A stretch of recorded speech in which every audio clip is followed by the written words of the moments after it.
Je vais me présenter, puis après ça, je vais laisser les autres participants se présenter. Ça sera plus, je pense,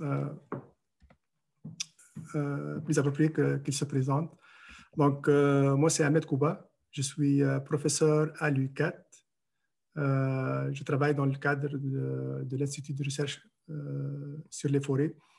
Je dirige une chaire de recherche du Canada en valorisation, caractérisation et transformation du bois. Donc, je vais laisser la parole à M. Bergeron. Se présenter. Merci Ahmed. Bonjour, moi c'est Yves Bergeron. Je suis professeur en écologie forestière et aménagement forestier à l'Université du Québec à Montréal, mais aussi à l'Université du Québec en Abitibi-Témiscamingue, où je co-dirige l'Institut de recherche sur les forêts.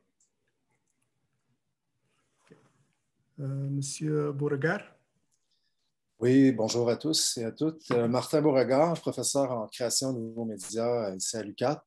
Je travaille principalement dans le développement de projets en impression 3D, liés notamment à l'impression de résidus forestiers, et aussi des projets en cours pour les résidus miniers. Donc, voilà. Madame Marouani.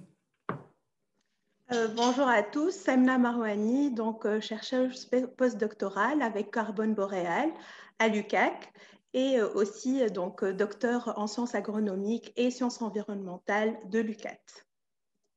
Merci. Merci beaucoup. Donc, si je présente le programme de la journée, donc je vais faire une petite introduction sur ce que c'est l'écologie industrielle. Je vais présenter les principes de base, puis ça va être très léger. J'ai allégé beaucoup la présentation pour ne pas rentrer tout en détail. Par la suite, M. Bergeron va présenter une présentation sur l'aménagement forestier écosystémique. M. Beauregard va présenter la valorisation des résidus industriels forestiers par impression 3D. Puis, Mme Marouani va présenter sur la valorisation des résidus industriels pour l'amendement des sols et pour la réduction des gaz à effet de serre.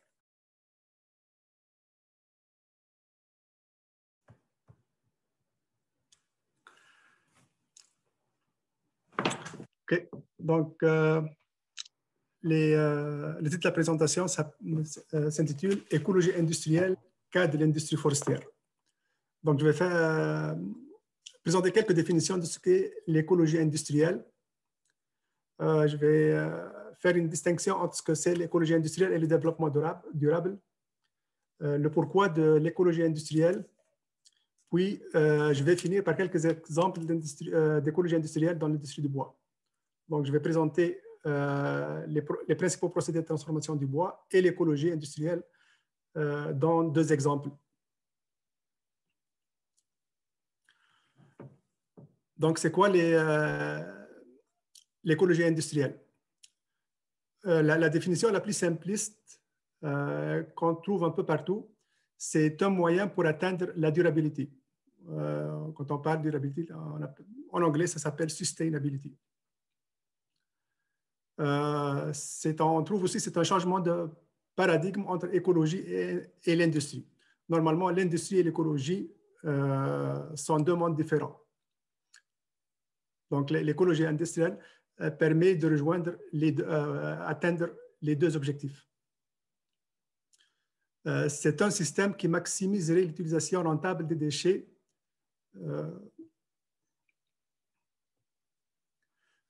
et des produits en fin de vie comme intrants dans d'autres processus et industries.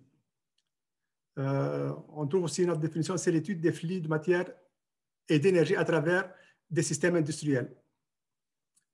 Une autre définition qu'on peut trouver dans la littérature, c'est un ensemble d'outils pour atteindre l'efficacité énergétique et les standards environnementaux par l'analyse de cycle de vie et l'optimisation des flux des matières. Parmi les autres définitions, un domaine d'étude axé sur les étapes de processus de production de biens et de services du point de vue de la nature qui tente d'imiter un système naturel en conservant et en réutilisant les ressources. En tenant compte de toutes ces définitions, il y a une bonne définition qui a été publié en 2011 par Malte Guillot de l'Université de Sherbrooke. En fait, c'est une démarche, l'écologie industrielle est une démarche multidisciplinaire qui se base sur une approche systémique inspirée des écosystèmes naturels pour optimiser la gestion des flux de matière et d'énergie par la mise en œuvre de synergies et de mutualisation de ces flux.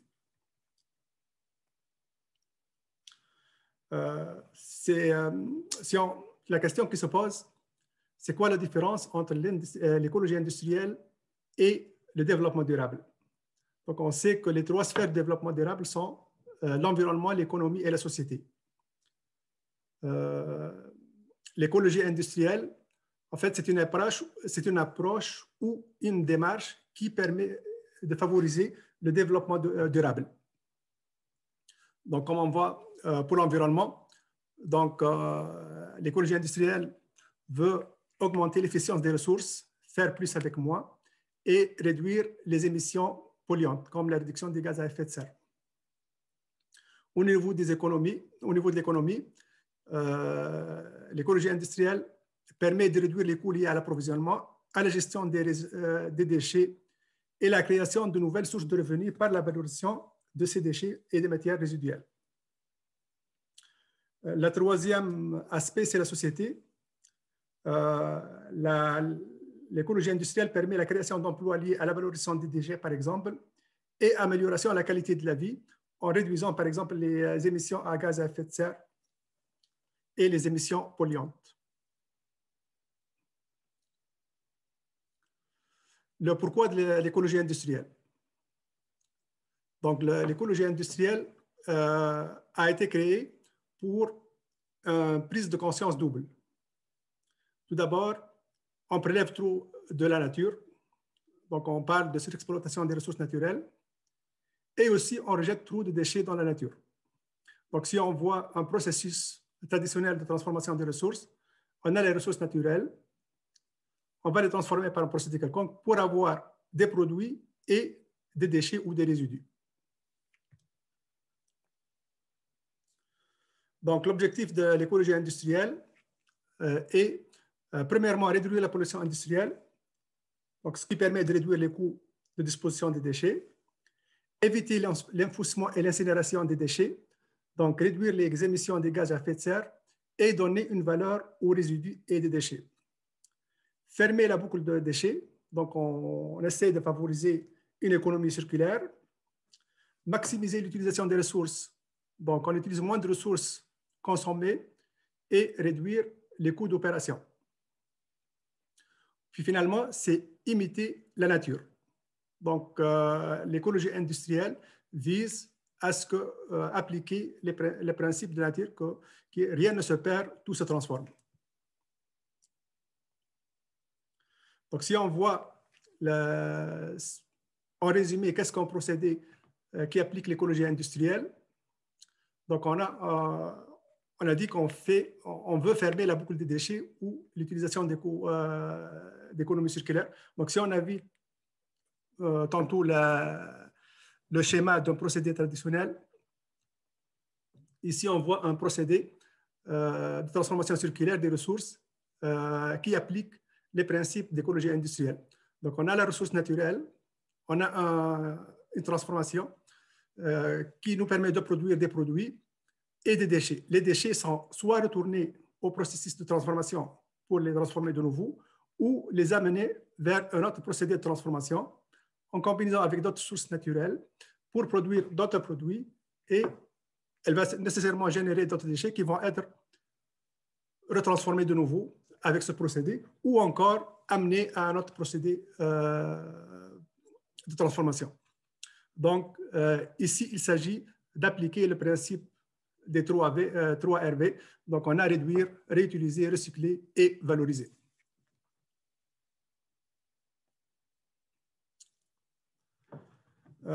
Si on passe à l'industrie du bois. Donc, l'industrie du bois, il y a plusieurs industries, donc on peut les regrouper dans les 6 catégories. La première industrie, c'est le sciage du bois, l'industrie des pâtes et papiers, l'industrie des panneaux reconstitués, l'industrie du meuble, la bioénergie et d'autres industries. Il y a d'autres industries. Donc, si on regarde l'ampleur des résidus que génèrent ces industries.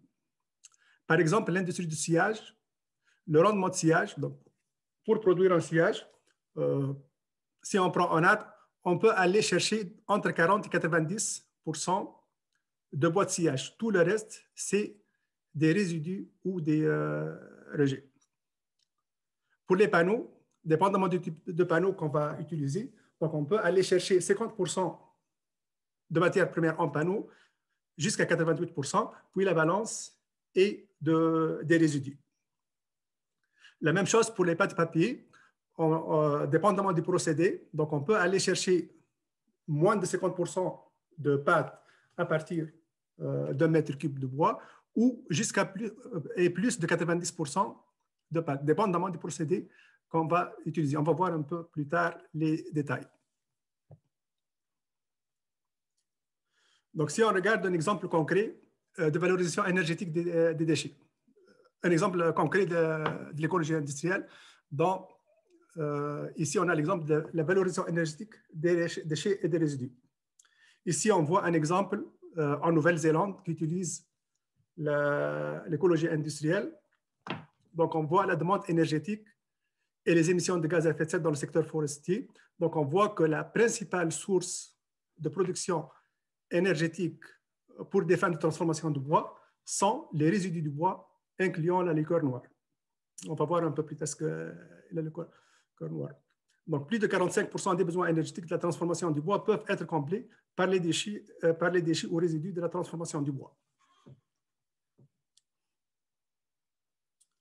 Pour l'industrie du sciage, donc on voit ici une image qui présente l'industrie du sciage dans le passé et présentement et quelle implication ça a l'air sur la production de résidus. Donc, si on voit la photo en haut à gauche, on voit avant les années 50, avant les années 1950, quand on a un puits de bois, on a plus de 90% de rendement en sciage. Le résidu ou le pourcentage de résidus est très faible. Aujourd'hui, on voit ici le camion en bas à gauche. On voit le diamètre des billes. Donc, le diamètre des billes est très variable, mais on voit des billes de très faible diamètre. Donc, on a un rendement dans ce cas généralement inférieur à 50%. Cela a un impact majeur à la fois sur la nature des produits de sciage et la valeur de sciage et le coût de procédé. Donc, si on regarde le graphique à droite en bas, on voit les coûts de production en fonction de la taille des billes. Donc, plus la bille a une grande taille, plus le coût de production est faible.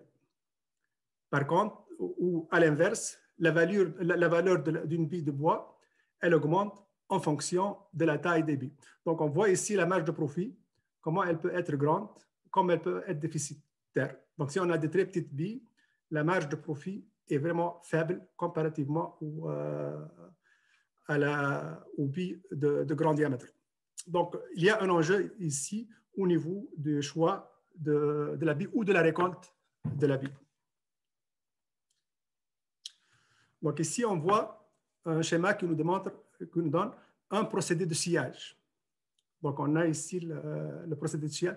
On a les billes qui rentrent à l'usine.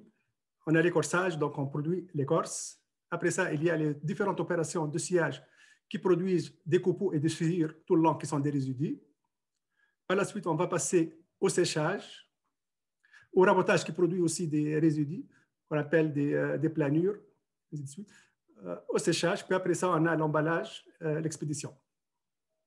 Donc, si on regarde les produits de sciage, donc, je l'ai mis en deux catégories, le bois de sciage et les copeaux. En fait, au Québec et au Canada, la plus grande entreprise papetière, pour assurer leur approvisionnement en copeaux et pour sécuriser aussi leur approvisionnement, ils se sont portés acquéreurs d'usines de sciage. L'objectif principal n'est vraiment pas le produit, ce n'était pas vraiment dans le temps le bois de sciage, mais c'était pour assurer l'approvisionnement de leur usine en copeaux. Donc, les sous-produits, bon, j'ai mis les copeaux parce que c'est un sous-produit de sciage. Il y a le sciure du bois, il y a l'écorce, il y a aussi la bioénergie qui est utilisée pour le séchage du bois et le chauffage qui provenait des sciures du bois et de l'écorce. Il y a aussi des résidus. Donc, j'ai mis les sciures, l'écorce et les cendres. Donc, les sciures et l'écorce, pourquoi je les mets? Parce que le volume de sciure et le volume d'écorce produit par l'usine dépasse largement les besoins énergétiques pour le séchage et le chauffage. Donc, après l'opération de séchage du bois et du chauffage, il reste encore des sciures et des écorces qui sont disponibles. Puis, il y a les cendres aussi, qui sont les résidus de la combustion du bois, qui est le résultat de la production de bioénergie. Donc, pour le processus de sciage, si on applique, comment est-ce qu'on peut appliquer l'écologie industrielle? Tout d'abord, l'optimisation du flux de la matière. Il y a un choix des essences et des dimensions d'arbres qui permet à la fois de minimiser les coûts de production et augmenter les profits ou la valeur des billes. Donc, il faut aussi valoriser les essences sous-utilisées. Donc, il y a plusieurs essences qui sont sous-utilisées. Il faut trouver des valeurs à ces essences-là.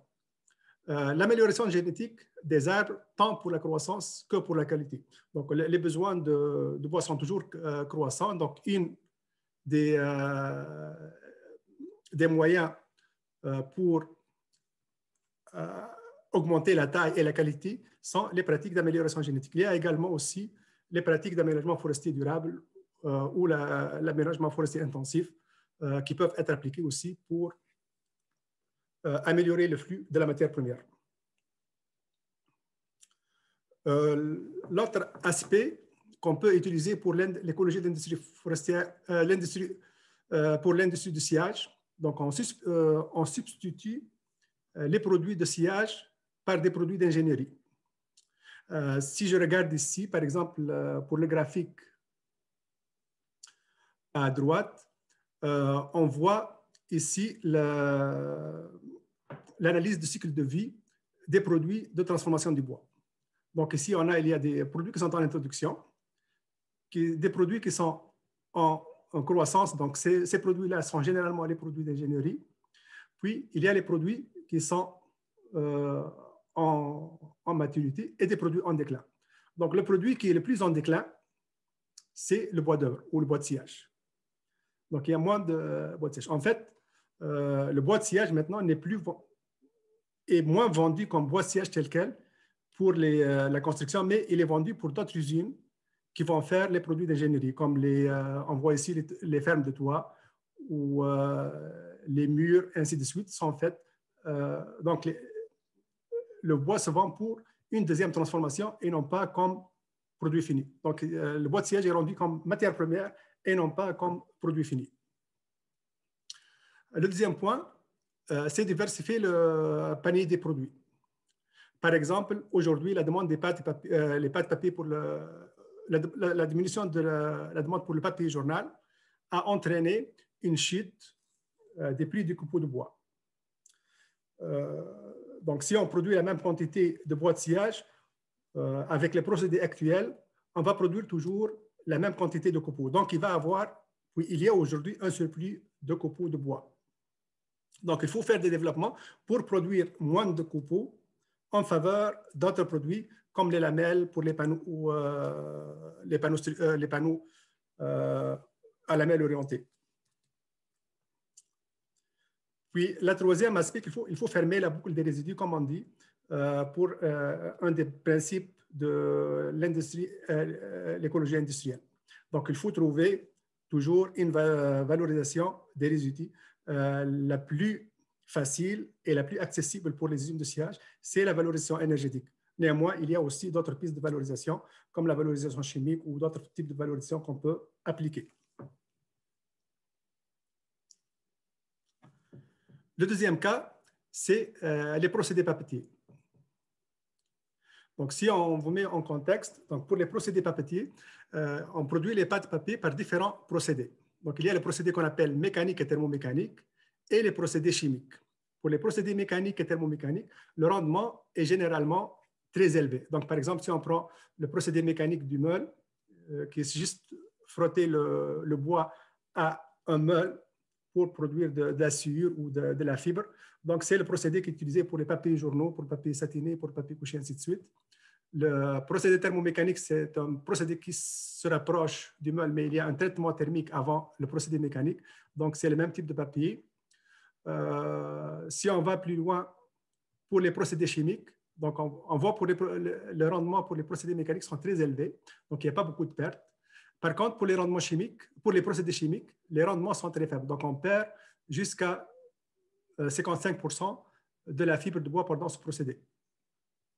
Donc, ce type de bois, ce type de procédé est utilisé pour utiliser le papier carton et le papier coché, les papiers d'emballage, ainsi de suite.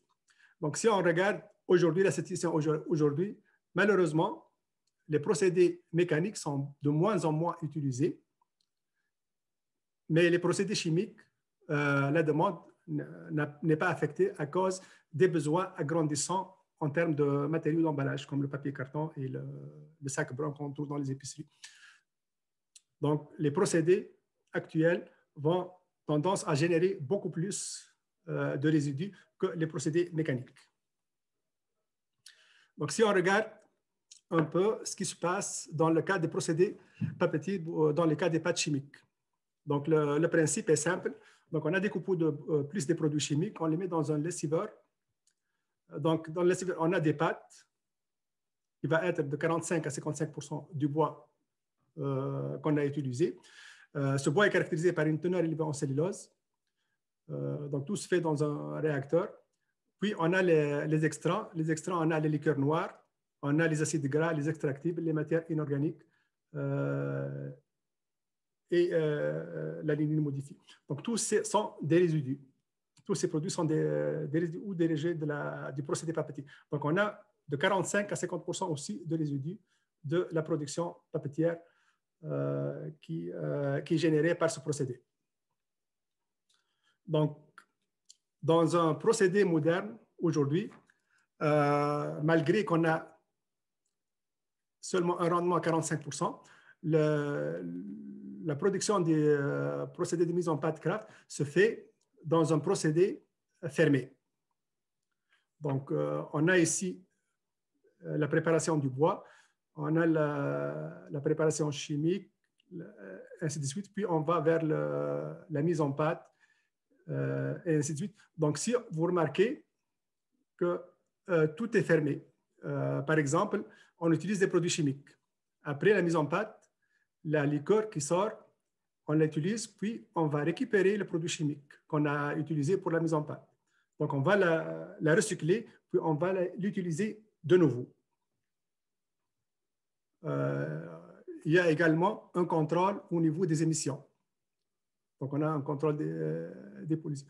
On a aussi les bouilloires pour générer de l'énergie.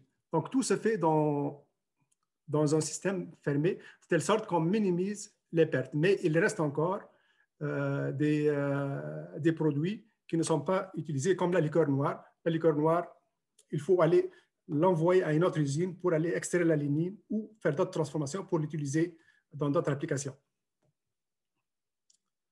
Donc, le procédé de mise en pâte craft, c'est un procédé qui consiste à défibrer le bois par délignification. Donc, on enlève une composante de la fibre de bois qui est la lignine qui lie les deux fibres de bois ensemble.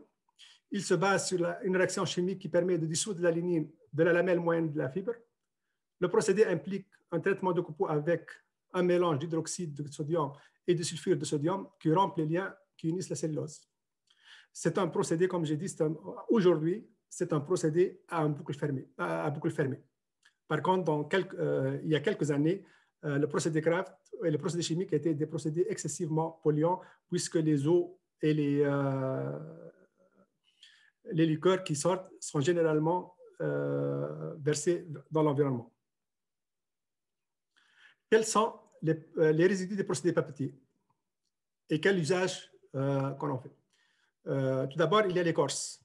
l'écorce du bois. Donc, l'écorce est généralement utilisée pour la production de bioénergie, qui est utilisée pour le chauffage des bâtiments de pâte et papier et aussi pour le séchage, comme source d'énergie pour le séchage du papier. Les copeaux surdimensionnés ou sous-dimensionnés. Pour les copeaux surdimensionnés, donc on les réusine pour la mettre à la bonne dimension, puis on la renvoie vers la ligne de production de nouveau. Pour les sous-dimensionnés, on les utilise pour faire des panneaux ou pour la production de bioénergie. Les fines, qu'est-ce que les fines sont des fibres très courtes, inférieures à 100, dans la taille est inférieure à 100 microns. Donc, ces fines sont généralement utilisées pour les commodités chimiques. On va voir un exemple tantôt de commodités chimiques qu'on peut produire à partir de ces fines.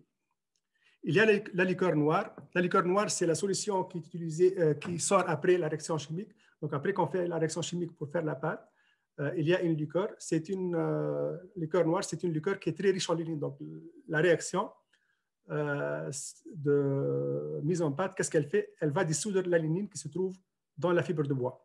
Donc, la liqueur noire, c'est une liqueur qui contient le résidu des solutions des produits chimiques qui ont servi pour la production, pour la délignification de la lignine ou la mise en pâte et la lignine. Donc, cette liqueur noire, on va l'utiliser principalement dans les usines actuelles des pâtes et papiers. Ils l'utilisent pour la production de bioénergie, mais c'est une production qui a très peu de valeur comparativement à la valeur qu'on peut avoir pour la lignine. Aujourd'hui, il y a plusieurs usines qui utilisent la liqueur noire pour produire, par exemple, des colles pour faire des panneaux ou d'autres produits à base de ligne, par exemple, les panneaux d'isolation. Donc, on les utilise pour substituer pour les polyuréthanes, pour les panneaux, utilisés pour les panneaux d'isolation dans les maisons, ainsi de suite. Donc, il y a plusieurs autres produits qui sont faits.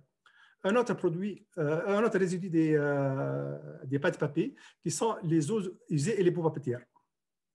Malheureusement, jusqu'à aujourd'hui, les boues papetières à l'enfouissement sont majoritairement enfouies ou incinérées. Il y a beaucoup d'utilisations plusieurs usines valorisent ces boues pour la fertilisation, mais le problème, ce n'est pas une valeur, c'est une dépense. Quand on l'utilise pour fertiliser, on dépense sur les boues papetières pour cette application. Donc, la dépense consiste à sécher ces boues-là et à les traiter pour les neutraliser pour qu'ils ne représentent pas de danger pour les humains après consommation et pour les sols, et ainsi de suite. Donc, c'est un coût additionnel au niveau de la fertilisation.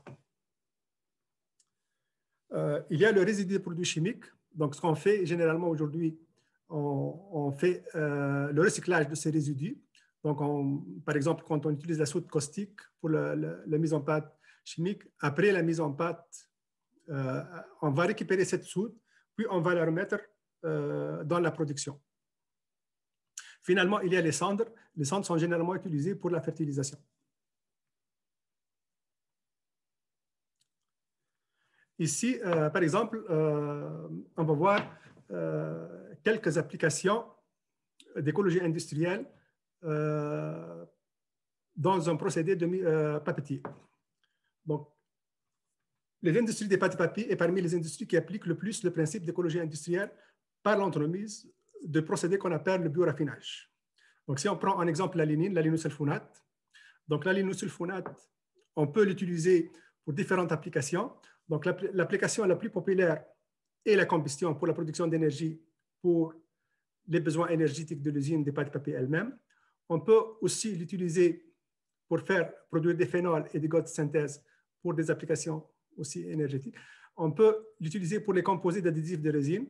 Donc, la lignine elle-même, c'est la résine ou c'est l'élément chimique qui lie les fibres chimiques, les fibres de bois entre elles. Donc, c'est une colle naturelle dans le bois. Donc, on peut la réutiliser pour cette application aussi. On peut les utiliser comme dispersants dans différentes applications. On peut utiliser, par exemple, une des applications que peut-être vous ne connaissez pas, la vanille que vous achetez, la vanille synthétique, elle provient de la lignine des pâtes et papier. Donc, la liqueur noire, on l'utilise pour produire la vanille, l'extrait de vanille. Il y a l'hydrogénolyse pour produire les phénols, et ainsi de suite. Donc ça, c'est tout type d'application qu'on fait aujourd'hui et qui se font commercialement. Si on regarde les hémicelluloses, donc les hémicelluloses, on peut produire plusieurs types d'applications. Donc on peut produire des biopolymères, on peut de l'éthanol ou de la levure. La levure qu'on met pour le pain, ça provient des hémicelluloses. On a l'hydrogénation, donc pour le xylitol, on a la xylose pour différentes applications, l'acide maléique, l'acide acrylique, ainsi de suite. On peut produire des émulsifiants, ce qu'on utilise dans le savon à vaisselle, ainsi de suite.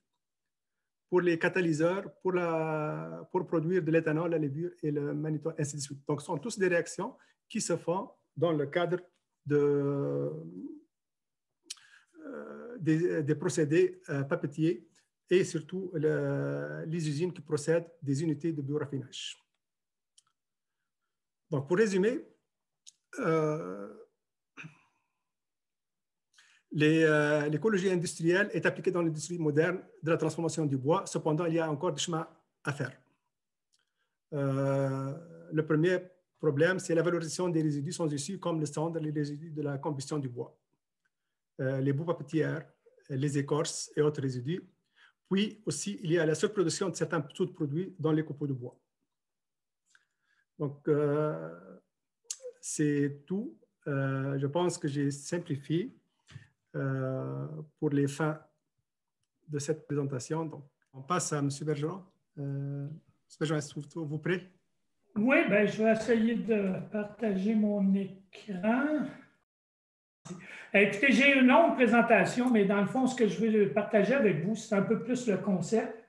Et après avoir parlé du concept, je vais donner quelques exemples. Mais il faudrait vraiment m'arrêter parce que j'ai tendance à prendre trop de temps. Fait que ce que je voulais vous présenter, là, ce qu'on m'avait demandé, c'était de parler un peu de l'aménagement forestier durable, mais en particulier là, de ce qu'on fait actuellement au Québec. C'est pour ça que j'ai changé canadienne pour québécoise pour la question de l'aménagement écosystémique et de la façon dont on l'applique.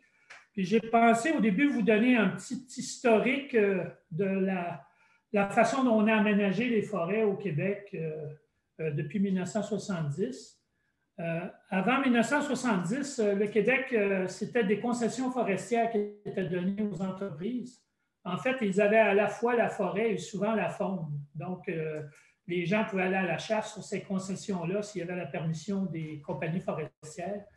Et les compagnies avaient le droit exclusif sur un ensemble de territoires. Ce qu'il y a eu comme problème de l'utilisation des concessions, c'était la sous-utilisation de la ressource, c'est-à-dire les compagnies avaient des trop grands territoires. Il y avait plus que ce qu'ils avaient besoin pour faire fonctionner leur usine.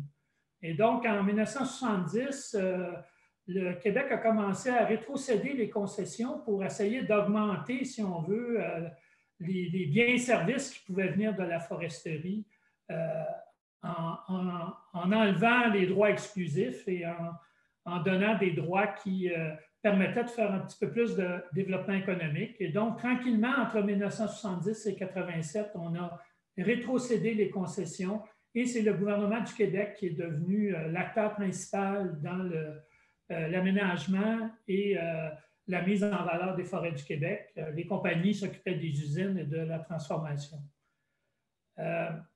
En 1987, on a changé le régime forestier. Deux choses qui ont été changées de façon importante, c'est qu'on a instauré le rendement soutenu. C'est quand même intéressant. Je pense que le rendement soutenu en France, c'est le 18e siècle. En Suède, c'est le début du 20e siècle. Et nous, il a fallu attendre 1987 avant qu'on se dise peut-être que si on continue, on va manquer de forêt parce qu'on en coupe plus qu'il n'en pousse. Donc, on s'est dit il faudrait peut-être qu'on s'assure de calculer combien on peut en prélever par année pour s'assurer qu'on va en avoir pour tout le temps.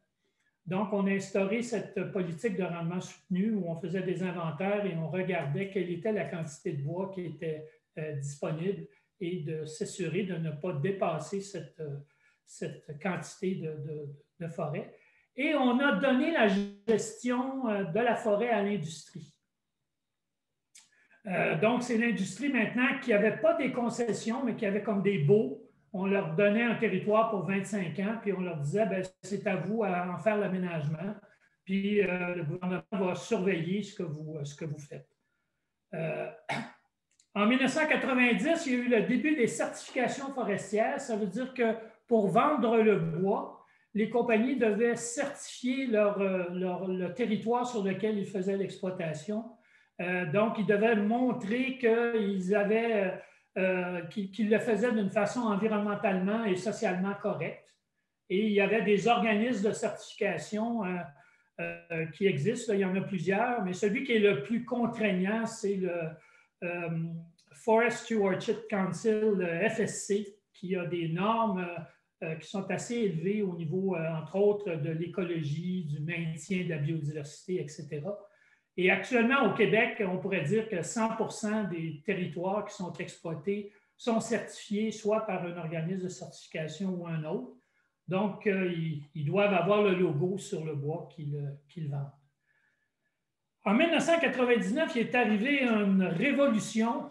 Je ne sais pas combien d'entre vous ont vu le film L'Aurore boréale, mais c'est un film qui a été fait autour du groupe qui était mené par Richard Darwin, qui est un chanteur-poète québécois. Je vous encourage tous à aller voir ce film-là.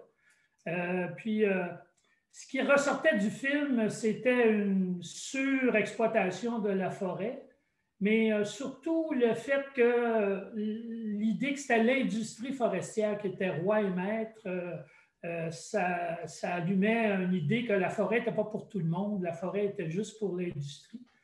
Et donc, ça a créé une vague qui a mené à une commission sur la gestion des forêts au Québec. Il s'appelle la commission Coulombe parce que c'était un ingénieur, M. Coulombe, qui était le président de cette commission-là.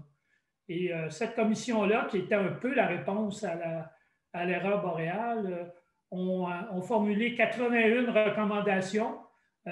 Entre autres, la nomination d'un forestier en chef qui, lui, devait calculer combien de bois on pouvait couper à chaque année et qui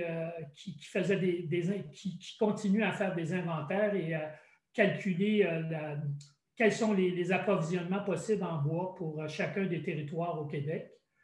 Et est arrivée une recommandation qui a aussi tout changé le paradigme. C'est intéressant, il y a un parallèle à faire avec la présentation qu'Ahmed a fait juste avant. C'était que l'aménagement écosystémique soit au cœur de la gestion des forêts publiques du Québec. En fait, ce que ça voulait dire, c'est que maintenant, ce n'était plus une pile de bois qu'on devait aménager, mais c'était les écosystèmes. Donc, on devait avoir une vision plus intégrée de l'aménagement qu'on faisait et non pas juste prélever la ressource, mais s'assurer de maintenir la biodiversité, la santé, la productivité des écosystèmes. En 2010, on a vraiment écouté la commission Coulombe. On a créé un nouveau régime forestier avec une politique d'aménagement forestier durable. Et cependant, là, on a enlevé complètement le mandat aux compagnies forestières de l'aménagement forestier. C'est le gouvernement du Québec qui est devenu le seul maître de l'aménagement du territoire forestier.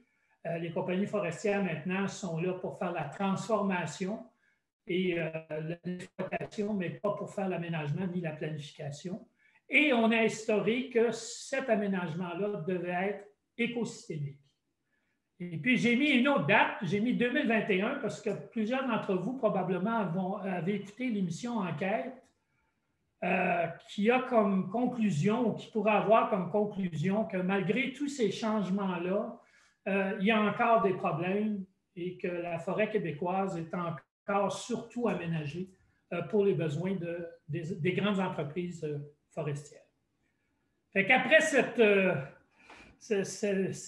historique, Je vais juste essayer de vous parler un peu du concept d'aménagement écosystémique ou le concept d'abord d'aménagement forestier durable.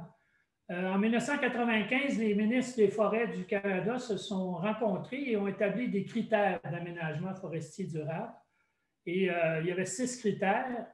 Et les 4 premiers, conservation de la diversité biologique, état de la productivité de l'écosystème, conservation du sol et de l'eau, et puis cycle écologique planétaire, donc les gaz à effet de serre, sont plutôt des critères qui font appel à la biologie.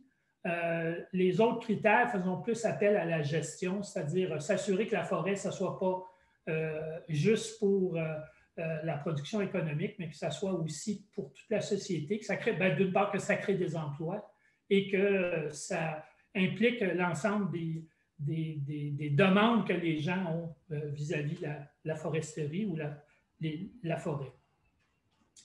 Il y a eu, après dans ces années-là, un réseau de centres d'excellence à la grandeur du Canada où il y a plusieurs chercheurs qui sont réunis à faire de la recherche et qui ont changé un peu l'idée de la façon dont on devait aménager la forêt. Ils se sont dit que la forêt était perturbée naturellement et donc si on l'aménageait en s'inspirant de la façon dont elle était perturbée par les feux de forêt, par les épidémies d'insectes, par le vent, etc., on pouvait répondre aux objectifs de l'aménagement forestier durable.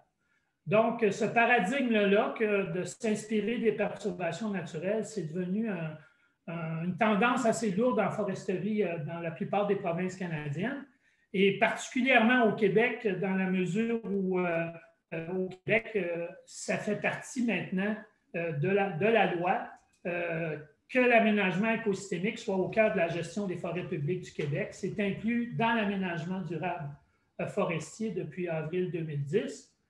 Et nous qui avions contribué aux travaux du réseau de centres d'excellence, on avait publié un livre sur l'aménagement écosystémique de la forêt boréale en fonction des travaux qui avaient été faits. Et ils ont repris presque texto la définition qu'on avait donnée de l'aménagement écosystémique. C'est une approche d'aménagement qui vise à maintenir des écosystèmes sains et résilients en misant sur une diminution des écarts entre le paysage naturel et ceux qui sont aménagés, afin d'assurer à long terme le maintien des multiples fonctions de l'écosystème et par conséquent de conserver les bénéfices sociaux et économiques que l'on en retire.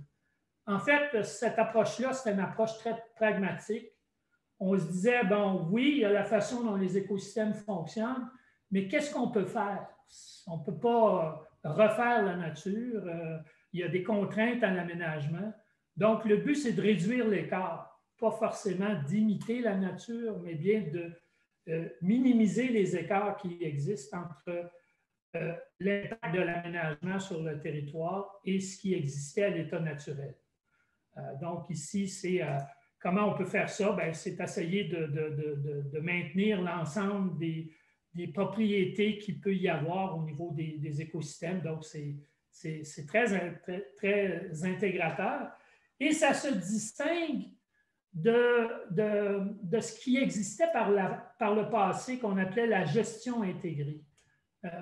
Juste pour vous faire comprendre, la gestion intégrée, c'est de dire, on a de la forêt, mais il y a des gens qui veulent aller à la chasse, il y a des gens qui veulent aller récolter des petits fruits, il y a des gens qui veulent faire toutes sortes de choses. Et à un certain moment donné, ce qu'on peut faire, c'est être trop demandant pour la forêt. Donc, tout le monde va avoir des pommes, mais il n'y a personne qui s'occupe de l'écosystème humain. Alors que l'aménagement écosystémique, c'est de maintenir l'écosystème. Puis dans l'image ici, c'est de maintenir le pommier. Pas forcément de se partager les pommes, mais de s'assurer que le pommier va rester bien en santé pour les produire. On pourrait faire la même chose aussi sur une des choses qui est importante, c'est comment assurer le maintien de la biodiversité. Il s'agit de maintenir une forêt aux caractéristiques naturelles dans les limites historiques de la variabilité. Et c'est notre meilleure hypothèse contre les pertes de biodiversité. En fait, ce qu'on ne veut pas, c'est de plonger les espèces dans un environnement auquel elles n'ont jamais été confrontées historiquement. Comme vous voyez, vous pouvez voir ici pour le pauvre Orignal qui est aux commandes à l'auto d'un McDonald's.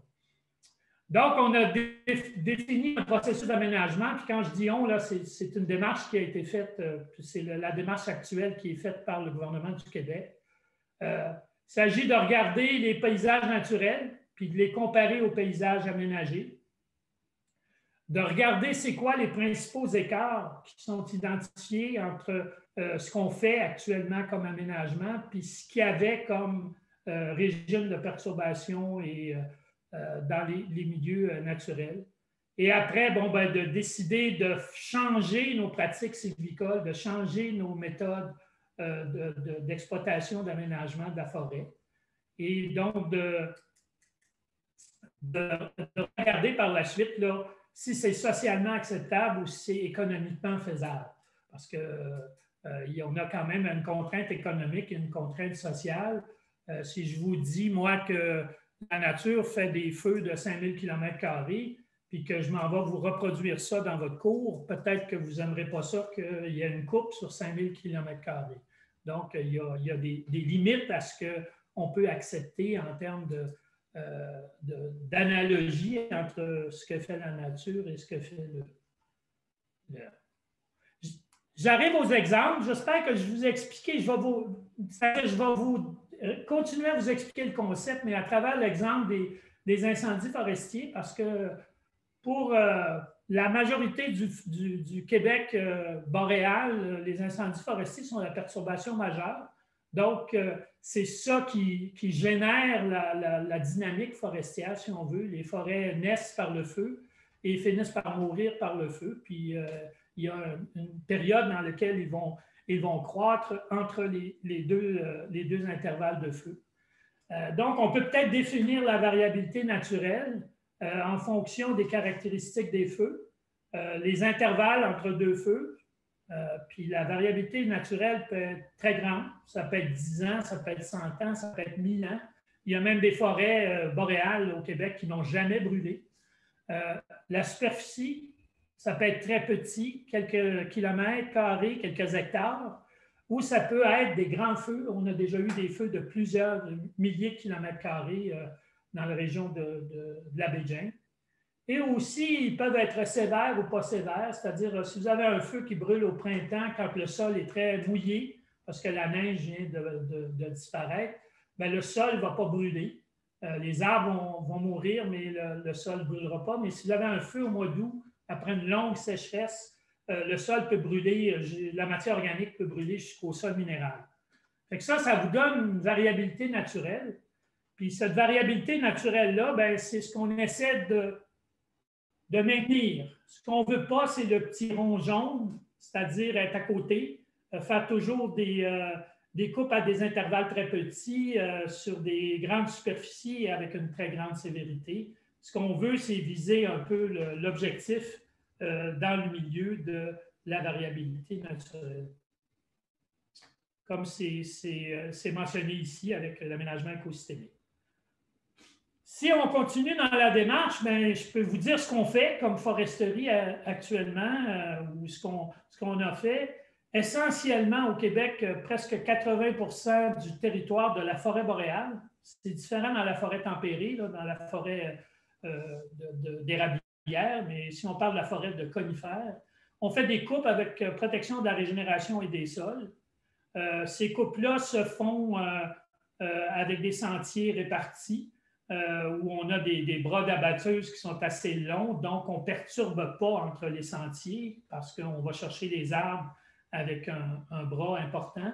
On garde la régénération qui est préétablie sous le couvert des arbres qui sont exploités. Ça veut dire que bon, ben, quand on a passé, c'est 25% de la superficie qui est en sentier et 75% qui est en régénération, si on veut, si la régénération préétablie est présente. Le problème, c'est que quand on en fait une comme ça, ben vous voyez un peu l'allure que ça a. Sauf que quand on se met à en faire une à côté de l'autre, en laissant une bande entre chacune des coupes, on finit par avoir un front de coupe assez important. Ici, on voit la limite des coupes en 2000 en partant du sud vers le nord. Tout ce qui est en vert pomme, c'est des anciennes coupes. Tout ce qui est en vert foncé, c'est des forêts. Si vous voyez, il y a le lac Mistassini complètement à gauche, puis vous avez le réservoir Manicouagan complètement à droite. Donc, c'est une bonne partie du Québec sur la photo satellite. Puis, ce qui est en rose, c'est les feux de forêt. Ça vous donne une idée là, quand même l'importance de la foresterie à modifier le paysage naturel au Québec. Les moyens qu'on s'est donnés pour faire l'exploitation avec les abatteuses et les débusqueuses qui fonctionnent 24 heures par jour, c'est des superficies immenses qui peuvent être coupées en une année. Bon, il y a un mythe qui existe, qui a été utilisé beaucoup pour justifier la façon dont on coupait les forêts. C'était que la forêt boréale était comme incontrôlée par les feux. Un aménagement écouyenne, ce que ça veut dire un aménagement écouyenne, ça veut dire c'est un aménagement où on va couper les arbres, puis ils vont tous avoir le même âge parce qu'ils vont venir de la même coupe. Sur des coupes de rotation, actuellement au Québec, dans la forêt boréale, on coupe les arbres, les forêts quand elles ont entre 70 et 100 ans. On dit que ça reproduit la dynamique naturelle parce que de toute façon, les forêts brûlaient sur un cycle qui était à peu près de 100 ans. Donc, on fait juste la même chose que ce que la forêt fait. Bon, moi, j'ai passé toute ma carrière à essayer de montrer que c'était partiellement vrai, que dans le fond, il y avait des grandes différences entre ce que les feux faisaient et ce que la foresterie faisait. Et on a commencé ça en faisant une reconstitution de l'historique des feux sur un territoire là, de 15 000 km² qui est adjoint à la frontière Ontario-Québec, en partant du sud de la forêt boréale, 48e degré de latitude, jusqu'à dans la grande forêt boréale au 50e degré de latitude.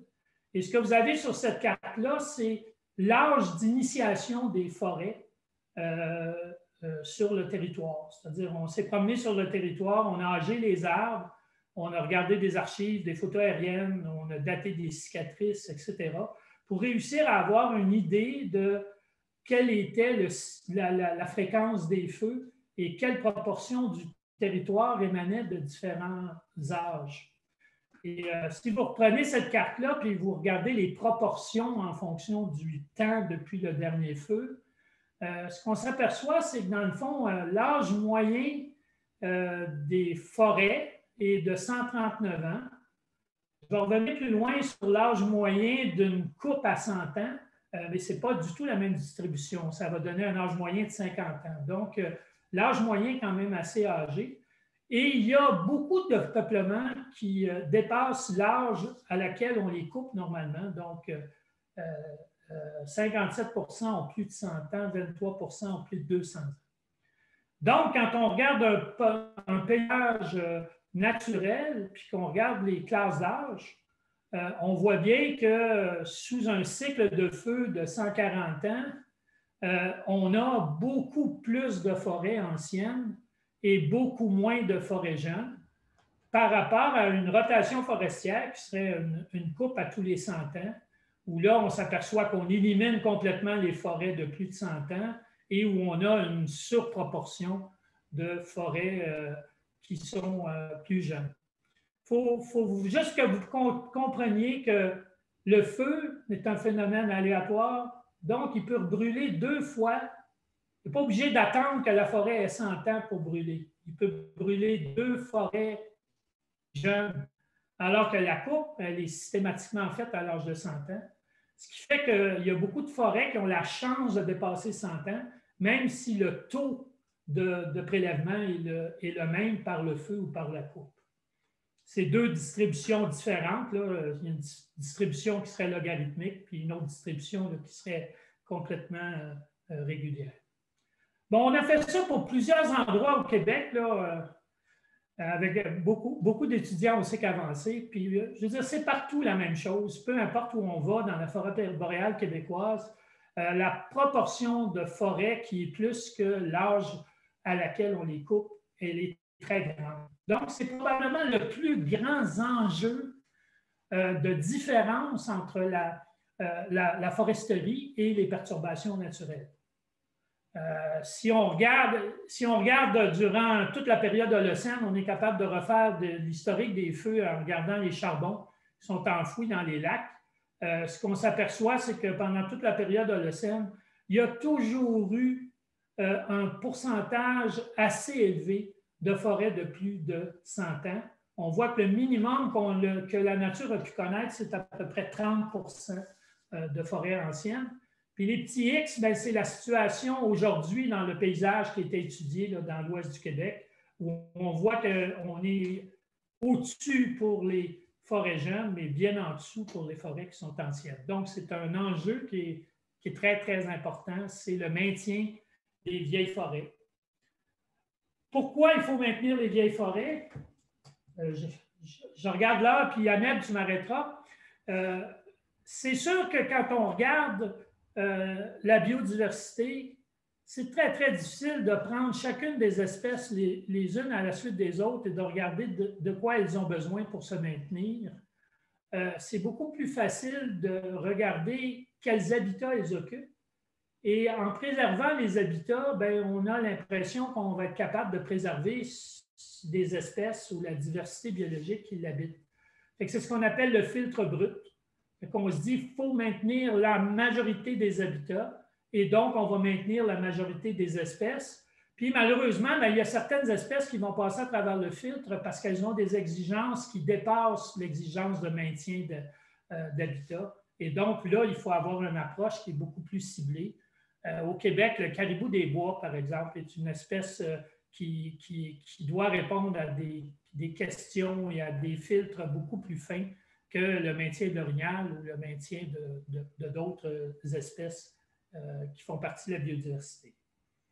Bon, nous, ce qu'on a dit, regardez, avec le temps, la forêt change. Ici, j'ai donné l'exemple de la pessère épinette noire. On a des peuplements écouillens après feu avec une bonne productivité. Tranquillement, avec le temps, il y a des ouvertures. On se trouve avec des peuplements qui sont biétagés, avec des arbres qui viennent du feu, mais de la régénération dans les trouées. Et finalement, on va avoir ce qu'on appelle la cohorte 3, c'est des peuplements inécouillens avec des arbres de tous les âges, donc des forêts qu'on pourrait donner d'anciennes. Ces trois types d'habitats existent dans le paysage. Ils sont dynamisés par le feu. Et il y a des espèces qui sont associées aux forêts plus vieilles. Il y a plusieurs espèces d'oiseaux qui sont associées aux forêts plus vieilles. Il y a la martre, qui est un mammifère qui est associé aux forêts vieilles. Il y a le caribou des bois. Il y a aussi beaucoup d'insectes, de lichens, de mousses qu'on va retrouver dans les forêts anciennes. Par contre, si vous êtes un chasseur, les forêts jeunes, il y a beaucoup de lièvres, il y a beaucoup d'orignaux, puis il y a beaucoup d'espèces qui sont souvent prisées pour la chasse. Donc là, c'est une question de choix, mais c'est clair que si on ne garde que les peuplements jeunes de moins de 100 ans, on va perdre une partie de la biodiversité ou des espèces. Comment on peut s'en sortir? Comment on peut faire diminuer les écarts en fonction de cet enjeu-là? Ici, je vous donne 3 stratégies. La première stratégie, c'est de dire, il n'y a rien à faire. La foresterie, c'est des coupes totales. On coupe à 100 ans. On ne peut pas s'en sortir très bien. Donc, ce qu'on va faire, c'est qu'on va augmenter la productivité sur une partie du territoire pour réussir à avoir le même volume de bois, donc investir dans une partie du territoire. Puis, on va faire plus d'aires protégées. Puis, c'est dans les aires protégées que la biodiversité pourra trouver où on va couvrir la partie vieille forêt qui va disparaître du restant du territoire. On peut aussi dire, au lieu de couper à 100 ans, on va couper à 150, on va couper à 200 ans. Mais c'est évident qu'on va perdre un volume de bois parce que les arbres ou la forêt, les arbres qui vont mourir ne seront pas prélevés. Donc, on va perdre une quantité de matière ligneuse en procédant comme ça. Ou on peut faire de la sylviculture adaptée, c'est-à-dire faire des coupes totales pour maintenir les peuplements jeunes, mais faire des coupes partielles, des coupes de jardinage, pour essayer de maintenir des forêts qui sont des succédanées de vieilles forêts et dans lesquelles on retrouverait les organismes qui sont associés aux forêts plus vieilles. Bon, ça ici, c'est un exemple de la sylviculture intensive. Au Québec, si on compare par exemple avec la Suède, on peut facilement doubler, tripler ou même quadrupler la croissance des arbres à l'hectare en faisant des traitements sylvicoles, en faisant des éclaircies, en faisant de la fertilisation, etc. Donc, on a une sylviculture qui est très extensive, où on a un faible rendement, mais sur des grandes surfaces, alors que les Suédois, qui ont un plus petit pays, ont une sylviculture très, très intensive, où on va, sur une plus petite surface, cultiver la forêt et avoir plus de bois. Fait qu'on pourrait donner la même quantité de bois, mais sur des plus petits territoires. Et le troisième axe, c'est de faire plus d'aires protégées. Donc, on fait de l'aménagement extensif dans une partie du territoire, de la sylviculture intensive dans une petite partie du territoire, et on augmente les aires protégées. Le problème de ça, c'est que si vous regardez la Finlande, où tout est en sylviculture intensive, il y a 1500 espèces en danger en l'année 2000 dans le livre des espèces en danger. Puis ce qui est la perte majeure, c'est les vieilles forêts, puis l'absence de bois mort ou de caractéristiques de vieilles forêts. Fait que oui, on peut faire de la sylviculture intensive, mais localement, où on va la faire, on risque d'avoir des pertes de biodiversité. Puis peut-être que si c'est là où les gens habitent, c'est là que les gens vont à la chasse, etc., peut-être qu'il faut être prudent. Bon, je viens à diversifier la sylviculture. On peut faire, comme je vous dis, des coupes totales pour mimer le feu, mais des coupes partielles pour mimer recréer la succession, recréer le maintien des vieilles forêts. Ici, c'est l'exemple. On part d'une forêt mature, on fait une coupe totale pour recréer le feu, une coupe partielle pour la succession et une coupe de jardinage. Ahmed, est-ce que tu me laisses continuer ou tu veux que j'arrête là? Oui, tu peux continuer, on a encore le temps. Oui, on a encore le temps? Okay. Oui. Bon, en fait, il y a une bonne nouvelle en aménagement écosystémique, c'est qu'il y a une diminution des feux très, très importante au Québec, surtout depuis 1940, mais en fait, c'est une baisse qui date de la milieu du 19e siècle, parce qu'avant le milieu du 19e siècle, on était dans une période qu'on appelle le petit âge glaciaire, où cette période-là, plus froide, était une période où il y avait beaucoup plus d'incendies forestiers. Et depuis 1850, la quantité de précipitations a augmenté beaucoup au Québec, en même temps que le climat a augmenté. Je ne suis pas en train de vous dire que ça va continuer à être comme ça, parce qu'avec les changements climatiques, les augmentations de température qu'on va vivre vont dépasser la capacité d'augmentation des précipitations. Puis ce qu'on prévoit pour le futur, c'est plus de feu. Mais actuellement, on est dans une période où on a moins de feu que ce qu'on avait par le passé. Donc, la foresterie dans le sud du Québec ne compétitionne pas beaucoup avec les feux.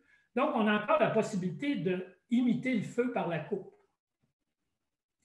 Mais il faut faire attention parce qu'il y a d'autres enjeux. C'est que les feux, c'est différent de la coupe parce que les feux, c'est très variable. Il y a des endroits où le sol organique est complètement brûlé. Il y a d'autres endroits où le sol organique est laissé. Alors que la coupe, on fait de la coupe d'hiver, de coupe avec protection de la régénération des sols, surtout l'hiver. Donc, on laisse une large couche de matière organique. Et ça peut avoir des effets néfastes sur les processus que le feu amenait. Par exemple, le fait de brûler la matière organique, ça relargue beaucoup d'éléments nutritifs et ça rend l'azote disponible aux arbres. Fait qu'on a une meilleure productivité après le passage du feu qu'on va avoir après le passage d'une coupe. Et dans la région où on a beaucoup de matière organique qui s'accumule, comme dans la région d'Abitibi où on travaille ici, c'est un problème. Et donc, on est obligé, pour maintenir la productivité, de soit faire des préparations de terrain, donc des choses assez sévères, même si c'est écosystémiques ou soit faire des feux prescrits. Une chose qui ne se fait pas au Québec, mais qui se fait dans d'autres provinces canadiennes pour remettre en circulation les éléments nutritifs. Donc, encore là, dans la première partie, je vous parlais plus de maintenir la structure, la composition des vieilles forêts. Et là, ce que je vous parle dans l'aménagement écosystémique, c'est plus de maintenir le processus que la nature avait, qui était le feu, qu'on ne peut pas complètement remplacer par la coupe. Sinon, on va avoir des baisses de productivité importantes des forêts compte tenu de l'accumulation de matière organique et de l'absence ou de la décroissance de la productivité des sites. Puis je vais juste finir sur le nord du Québec. Parce que dans le sud du Québec, on est chanceux, il y a moins de feux aujourd'hui qu'il y en avait avant. Mais dans le nord du Québec, on a plus de feux, beaucoup encore de feux, et de façon assez importante. Vous avez la carte des feux ici de 1972 à 2015.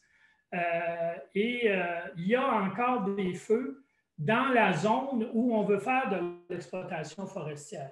Fait que là, il y a vraiment une compétition dans ce secteur-là entre la présence de feu et la volonté de couper la forêt, parce que là, les deux perturbations s'additionnent. Et bon, ici, tout ce que je voulais vous dire, là, je l'ai dit dans le plus, c'est que dans le futur, ça risque d'augmenter. On risque d'avoir beaucoup plus de sécheresse et donc d'avoir plus d'incendies dans le nord du Québec.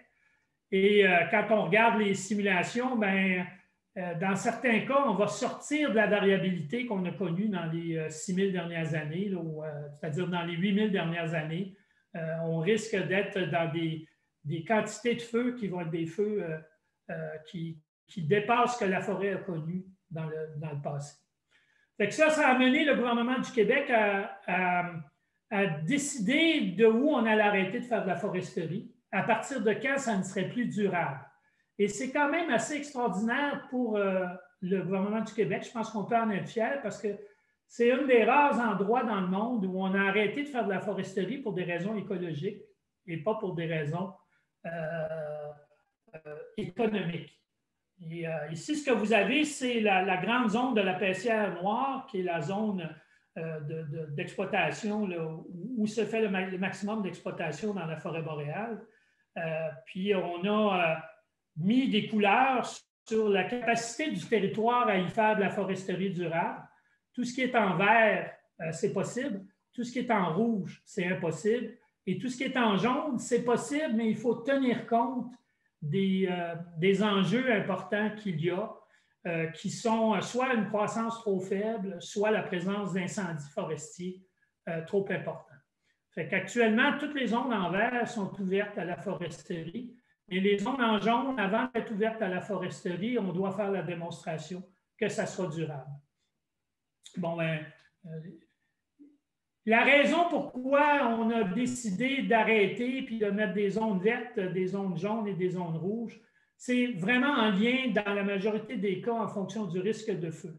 Si vous avez peu de feu, vous êtes dans le vert parce que vous avez la chance de pouvoir exploiter la forêt avant qu'elle brûle. Mais à mesure que votre fréquence de feu diminue, vous vous rendez compte que la majorité des forêts vont avoir brûlé à 40 ans alors que vous voulez les avoir, vous voulez les exploiter à 100 ans. Donc, c'est dans le sens où ce n'est pas durable économiquement et ce n'est pas durable non plus écologiquement.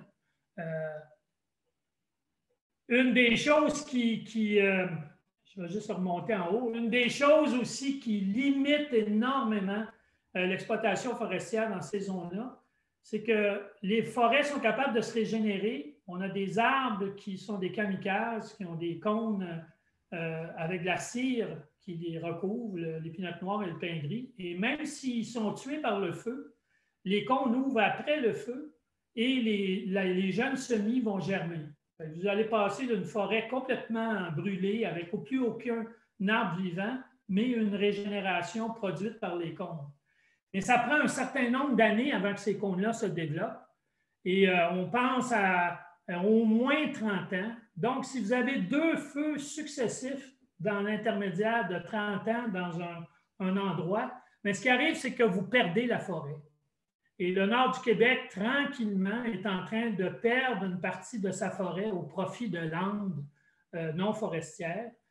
Ici, en bas, vous avez un petit peu ce qui se passe actuellement. Sur 50 ans, on pourrait perdre 11% des territoires. Puis si on va avec le pire des scénarios de changement climatique, on pourrait perdre jusqu'à 26%. Ça veut dire qu'à chaque fois qu'un feu passe, si on veut maintenir la forêt, il faut reboiser, ce qui est très élevé. Et les autres courbes montrent que si on coupe, bien, naturellement, on rajeunit la forêt, donc on augmente la quantité de forêt qui va être perdue par les feux. Bon, j'arrive à la conclusion, Ahmed. L'aménagement forestier pousse les écosystèmes en dehors de leur variabilité naturelle. Il faut une importante diversification des traitements sylvicoles pour rencontrer les objectifs d'aménagement durable. Puis les feux et leur augmentation dans le futur limitent l'aménagement forestier durable dans le nord du Québec. Donc, je vous remercie beaucoup, puis désolé, j'ai pris trop de temps. Merci beaucoup, Yves. Non, merci beaucoup. Et je suis sûre et certain que les étudiants vont poser beaucoup de questions. Donc, oui, c'est bon, je vais enchaîner. Okay. Je vais partager mon écran.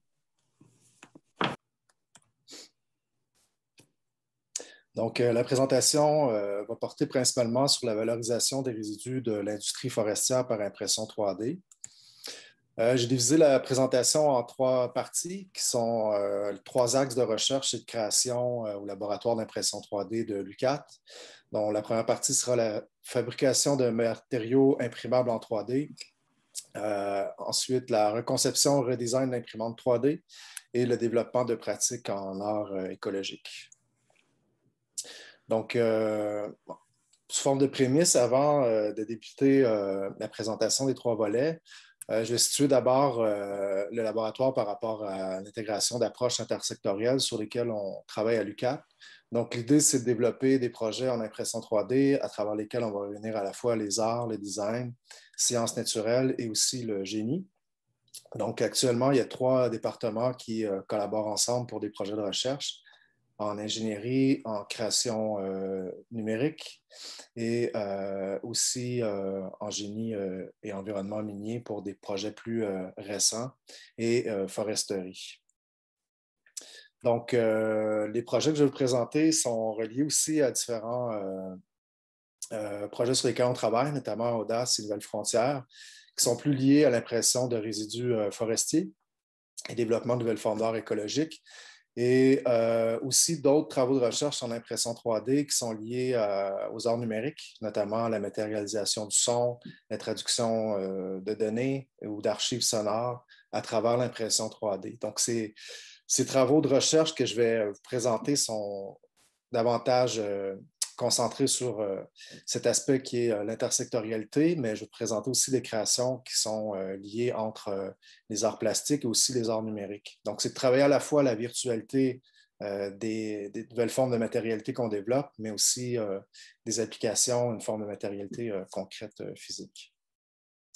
Donc, à la base des différents travaux de recherche, pour faire une synthèse, on s'est donné comme problématique de recherche de pouvoir faire des propositions par rapport au problème des résidus forestiers, notamment. Donc, il y a des milliers de tonnes de boue papetière ou de cendre de bois qui sont produites chaque année au Québec. Et comme le mentionnait tout à l'heure Ahmed, c'est de trouver des alternatives, des nouveaux produits, de nouvelles façons de faire pour pouvoir utiliser ces matières-là et développer des nouveaux produits ou des nouvelles œuvres. Donc, l'impression 3D présente une alternative intéressante parce qu'on peut produire des formes à la fois complexes, esthétiques, et on peut participer aussi à cette forme de renouvellement de l'art écologique qui s'inscrit aussi dans le cycle de vie des matériaux qu'on souhaite développer. Donc, pour le premier volet, fabrication de biomatériaux, c'est à la fois de transformer des matériaux, et c'est à la fois de produire des matériaux qui vont être aussi avoir des propriétés écologiques, biogradables, fertilisantes. Et c'est de travailler aussi dans une perspective plus élargie dans le futur pour développer des matériaux qui pourraient être réactifs en environnement. Donc, le bois peut changer de forme tout dépendamment du taux, par exemple, d'humidité dans l'air. Donc, dans le futur, on aimerait aussi aller vers l'impression 4D qui est en fait de donner une temporalité à l'œuvre imprimée qui pourrait varier tout dépendamment des conditions météorologiques ou climatiques. Donc, ça, c'est des échantillons qu'on a actuellement. Donc, les projets que je vais vous présenter, c'est pour la plupart des projets qui sont en cours.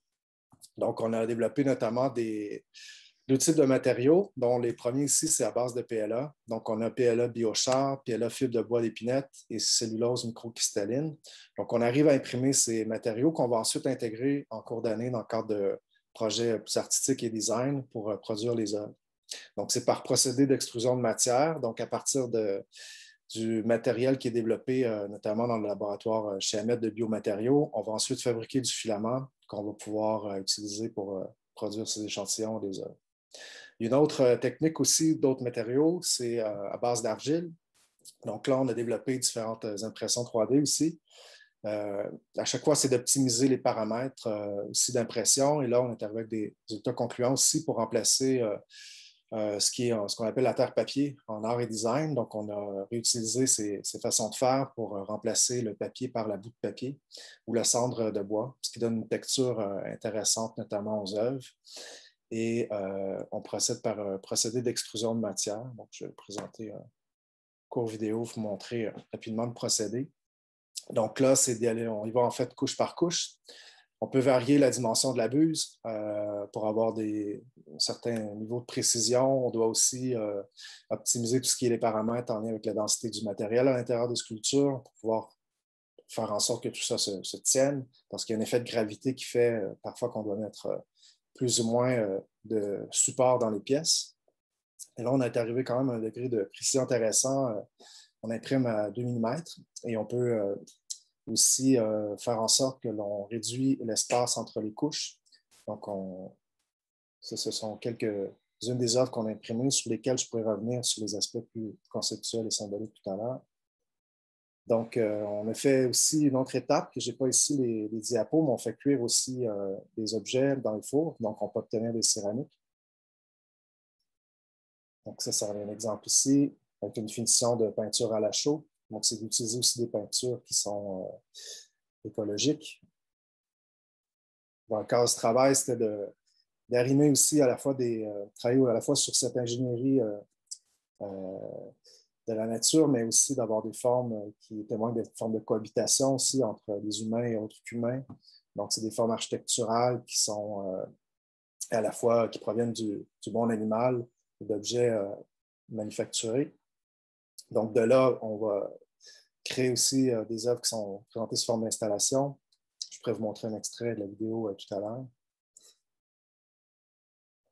Donc, cette volonté aussi de travailler en design, en éco-design, mais aussi d'intégrer, développer des problématiques qui se rapportent aussi aux arts visuels, sculpture ou l'installation. Donc, le deuxième volet, c'est tout ce qui est en lien avec la reconception et redesign des imprimantes 3D. Donc, pour le moment, on travaille à partir de projets dans lesquels on va tenter de customiser, optimiser les composantes mécaniques ou électriques des appareils. Il y a un type d'imprimante sur lequel on s'est davantage intéressé, ce sont les imprimantes Ink Printer. Les Ink Printers ont été développés il y a 2 ou 3 années, ils sont disponibles aussi en ligne et on peut apporter des modifications à ces imprimantes qu'on peut ensuite partager à travers le réseau. Et ces imprimantes ont ceci d'intéressant, c'est qu'elles sont sans cadre et peuvent s'adapter aux lieux dans lesquels elles sont installées. Donc, finalement, la cage d'impression est en quelque sorte l'espace de la salle. Et on a développé un de ces modèles qu'on a intégré dans une installation. Et actuellement, on développe un autre modèle avec une cage d'impression, mais qui serait démontable et qui nous permettrait de mobiliser l'imprimante, notamment dans différents lieux. Donc, il y aurait des projets qui pourraient être liés notamment à l'aspect plus in situ ou hors contextuel, où on pourrait, par exemple, intégrer des projets, ce que j'aimerais bien faire en nature, dans un contexte forestier ou autre, et d'entrer comme ça en relation avec la mémoire du lieu, son histoire et ses enjeux environnementaux. Donc, on a un plan ici sur l'imprimante. Je vais vous présenter un court extrait qui montre l'installation. Je vais simplement vérifier. Je vais vous repartager l'écran. Je crois que je n'ai pas fait le partage pour le son. Donc, je vais juste me retirer du partage. Partager l'audio.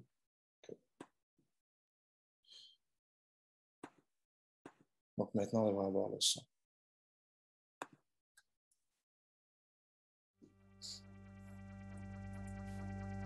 Vous entendez le son? Oui.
Donc, ce qui nous amène en fait sur ce travail, je pourrais revenir aussi sur la troisième volet qui est le développement des pratiques en art écologique.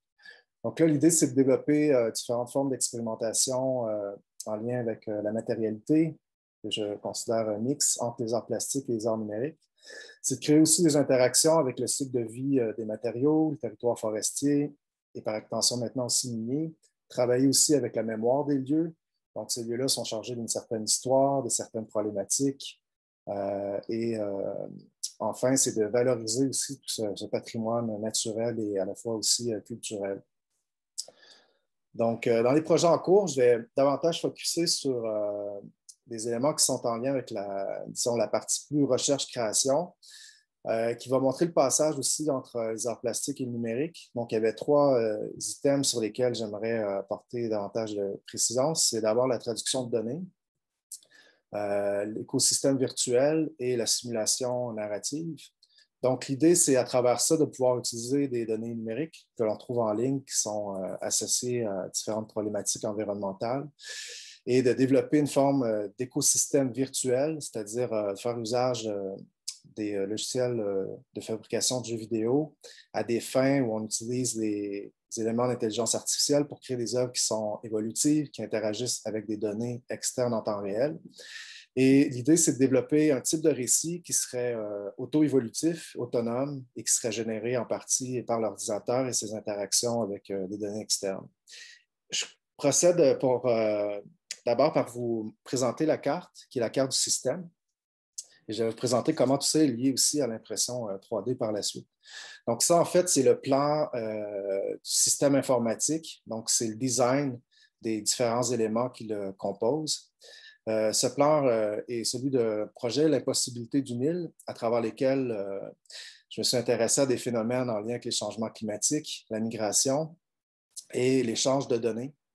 Donc, ce qu'on va voir dans le système, c'est un environnement à travers lesquels on voit des objets qui renvoient à l'idée de crise migratoire qui flottent sur la mer. Et ces objets-là, en fait, sont guidés à travers des interactions où le logiciel va aller chercher des données en ligne financières.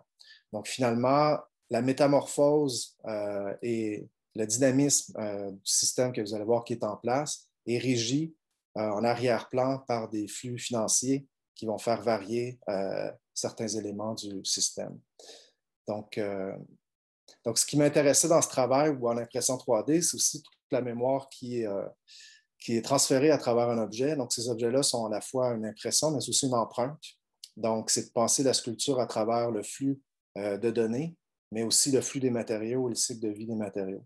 Donc, c'est toujours le résultat ou les restes de quelque chose et qui est lié à ces problématiques-là sociales, culturelles et environnementales. Donc, je vais présenter un court extrait pour vous donner une idée un peu du type de forme qui s'autogénère ou se crée à travers ces interactions.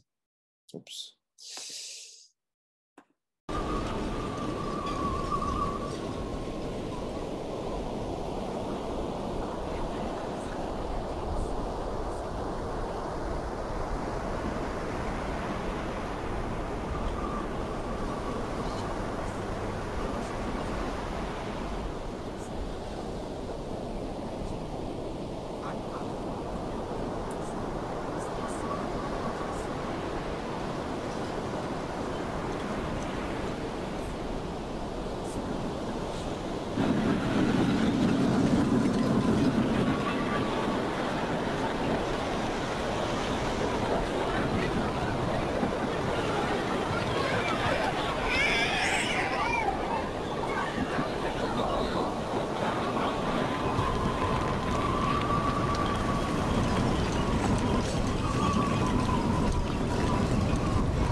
je vais arrêter là pour l'extrait. Dans ce projet, ce qui m'intéresse aussi, c'est tout ce qui est en lien avec la migration des êtres, des objets ou des choses. J'ai aussi travaillé la sculpture, l'impression 3D à travers la génération numérique, mais aussi cette forme d'imprévisibilité ou de précarité auquel les agencements vont faire référence. Donc, de là, on a un plan ici sur une installation à l'Université Laval, dans lequel j'ai présenté ce projet. Donc, c'est de faire entrer ça aussi en interaction avec l'espace du spectateur. Ça, c'est un autre projet similaire sur lequel j'ai travaillé, dans lequel je me suis intéressé aussi à l'architecture mobile, précaire, en lien justement aussi avec les crises migratoires ou environnementales. Donc, c'est d'avoir ces formes qui témoignent à la fois d'une forme de passage, une temporalité aussi, qui s'exprime à travers la précarité des matériaux qui sont représentés. Et cette fois-ci, je vais vous présenter un très court extrait juste pour vous montrer l'esthétique des œuvres.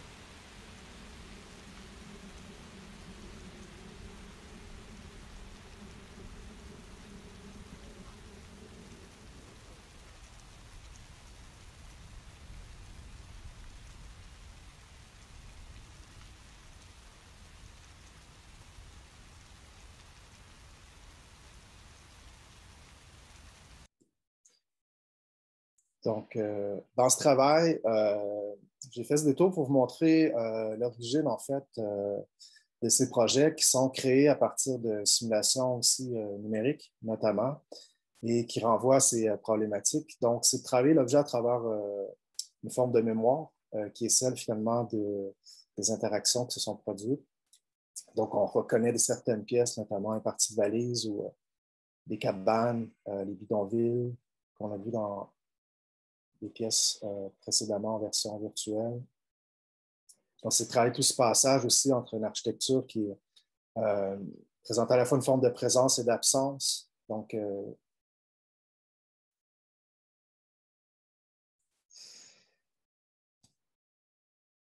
et de ce projet, mais aussi des collaborations avec d'autres artistes, commissaires d'expo, notamment l'exposition Check My Point avec l'artiste Randa Maroufi et le commissaire Marie Moignard, sur lesquels on a travaillé ce dialogue entre nos productions, à travers lesquelles on explore à la fois l'idée de migration, mais aussi comment se conçoit l'objet à travers ces flux d'échanges qui se créent à la fois économiques et à la fois liés aux méthodes de fabrication. Et je reviendrai sur certaines parties de la vidéo qui présente l'exposition pour présenter certaines parties d'œuvres aussi qui sont en lien avec ces formes de matérialité.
de la rotonda del Tarajal. خلال هذه العملية عملت السيدتان على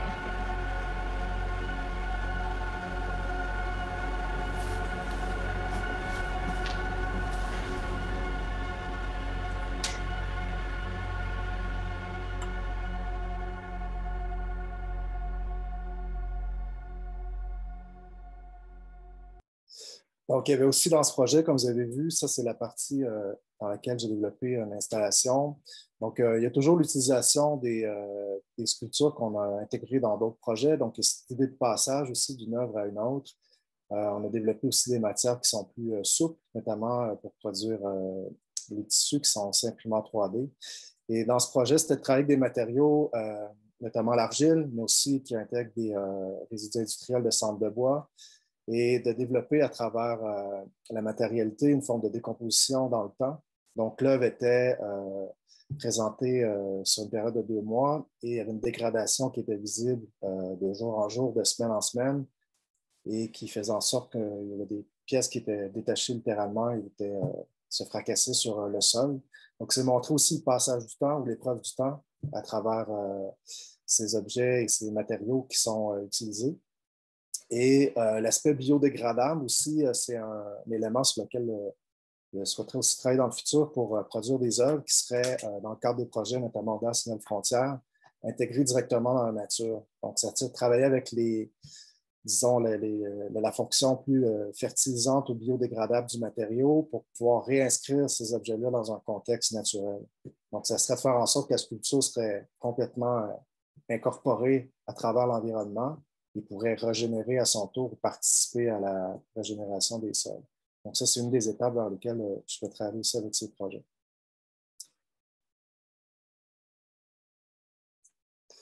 Donc, je vais terminer avec un projet en cours qui est, en fait, qui est tout nouveau en développement. C'est un projet dans le cadre qu'il a développé dans le cadre d'une résidence au Brésil, Casa Isabela. Le titre, c'est Bird in the Shell. Je vais refermer la boucle avec ce que je vous ai présenté dès le départ dans les projets du CRSH qui étaient en lien avec la matérialisation du son. Là, l'idée, c'est de pouvoir développer, en fait, une sorte de, à travers l'impression 3D, une sorte de catalogue d'animaux, notamment des oiseaux en voie de disparition. Donc, je vais utiliser des sons d'oiseaux en voie d'inspection qui vont me servir à faire vibrer des objets. Donc, c'est la simulation 3D qui fait vibrer l'objet à partir du son. Donc, le son est généré par une bande audio qui, elle, va être liée à un paramètre qui fait varier la surface de l'objet. Et de là, l'idée, ça va être ensuite de pouvoir imprimer des œuvres sous forme de coquillages qui vont rappeler à la fois cette forme de présence et d'absence ou de voix, finalement, de chants qui témoignent de la disparition, mais qui seraient conservés à travers une forme, un objet. Et ce qui renvoie aussi à travailler ou traiter de l'impression 3D comme un objet de mémoire. C'est comme si cet objet-là était l'empreinte ou la trace de quelque chose qui disparu ou va être porté à disparaître. Donc, ça ferme aussi la boucle avec ces enjeux en lien avec les changements climatiques, comment les espèces doivent s'adapter aussi en fonction de certains lieux. Et de là, je souhaiterais faire aussi avec ces objets une installation in situ, directement sur l'île, en forêt, et réintégrer ces objets dans la nature, qui puissent aussi disparaître et intercorporer et se réinscrire dans le cycle du vivant. Donc, voilà. Je vais arrêter mon partage d'écran. J'aurais terminé ma présentation. Merci beaucoup. Très inspirant. Est-ce que vous collaborez avec les architectes quelquefois ou pas? J'aimerais bien pouvoir collaborer avec les architectes, effectivement. Ouais. Vous avez 15 architectes en formation ici. Ah, bon. On pourra en rediscuter. Merci. J'imagine qu'ils vont vous poser des questions. Là, on peut passer à la prochaine. C'est à vous, Emna.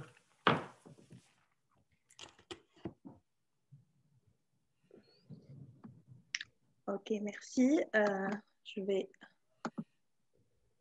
Ça va être difficile d'enchaîner après tout ce que Martin vient de nous montrer. C'est tellement beau.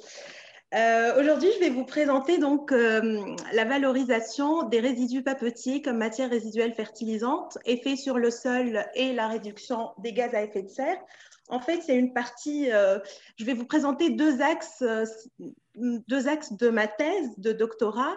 Donc, j'ai toujours travaillé sur comment la matière organique pourrait favoriser la séquestration de carbone aussi bien lors de ma maîtrise que j'avais réalisée en France, donc à Montpellier Supagro, ou encore là maintenant dans le cadre de mon travail. Donc là, en fait, je suis, comme je vous l'avais dit, je travaille avec Carbone Boréal. Carbone Boréal, c'est une unité de recherche qui est rattachée donc à la chaire en éco-conseil à l'Université du Québec à Chicoutimi. Et c'est un organisme qui a vu le jour, disons, en 2018, dont l'objectif, c'est de compenser les crédits carbone. Donc, certaines entreprises vont venir compenser leur crédit carbone, leur émission. Les industries ou des entreprises ils vont donc faire des dons à cet organisme. Lui, à son tour, va faire des projets de développement durable, de reboisement, de séquestration de carbone pour pallier donc, à ces émissions. Et il a pu effectivement donc compenser 96 670 tonnes de CO2 équivalent. Donc, c'était juste pour vous expliquer, si vous voulez compenser vos émissions, vous savez où vous adresser. Donc, maintenant, voilà. Donc, on va parler de papier recyclé. Et qui dit papier recyclé, dit c'est éco-responsable, ça va venir diminuer notre empreinte carbone. Oui, certes, donc c'est vrai, mais ça va aussi donc produire un résidu, un rejet. Une tonne de vieux papier recyclé, elle va produire 0,3 tonnes de boue humide. Dites comme ça n'a pas l'air très alarmant, mais si on pense à l'échelle mondiale, ça va en faire des quantités. Par exemple, en Amérique du Nord, on parle de 88 millions de tonnes produites en 2010, par exemple, de papier recyclé, de boue, je voulais dire, et donc en Afrique, on parle à peu près de 4 millions de tonnes. Donc, pour mieux comprendre d'où sont issues ces boues papetières, donc dans un premier temps, on a le vieux papier, papier journal, et le papier d'une manière générale. Dans les industries qui font le recyclage du papier, il y aura une première étape, c'est l'inspection et triage pour enlever les petits morceaux de verre, les trombones, le plastique. Dans la deuxième étape, qui est la trituration, donc il y aura injection de produits chimiques, de la soude et d'autres agents, pour donc aboutir au bout de désancrage après l'étape de presse. Donc, il n'y a pas que les bouts de désancrage, on parle aussi donc de bouts primaires et de bouts secondaires qui sont issus d'un processus biologique. Le mélange de bouts primaires, bouts secondaires est appelé bout mixte ou encore bout mélangé, les bouts de désancrage et les cendres. Il y a donc une appellation que vous allez entendre ou que vous avez probablement déjà entendue, MRF, c'est les matières résiduelles fertilisantes. D'autres personnes peuvent aussi utiliser le terme biosolide papetier. Donc, voilà. Donc, par rapport à la gestion de ces matières, en 2016, on parle de 25% de matière qui est encore en fuite. La matière qui est valorisée donc, en tant que fertilisant ou amendement, on parle de 25%, et pour la production d'énergie, elle est de 41%. Il y a du travail qui a été fait parce que, par exemple, en 1995, on parlait de 100% d'enfouissement. Et là, d'ici 2025-2030, d'après les plans d'action, il sera interdit d'enfouir de la matière organique. Donc, on n'a pas le choix que de les valoriser. Présentement, donc, les boues mixtes sont épandues dans les sols agricoles et aussi dans les sols sylvicoles. Les boues de désancrage, quant à elles, ne sont pas encore utilisées en sylviculture.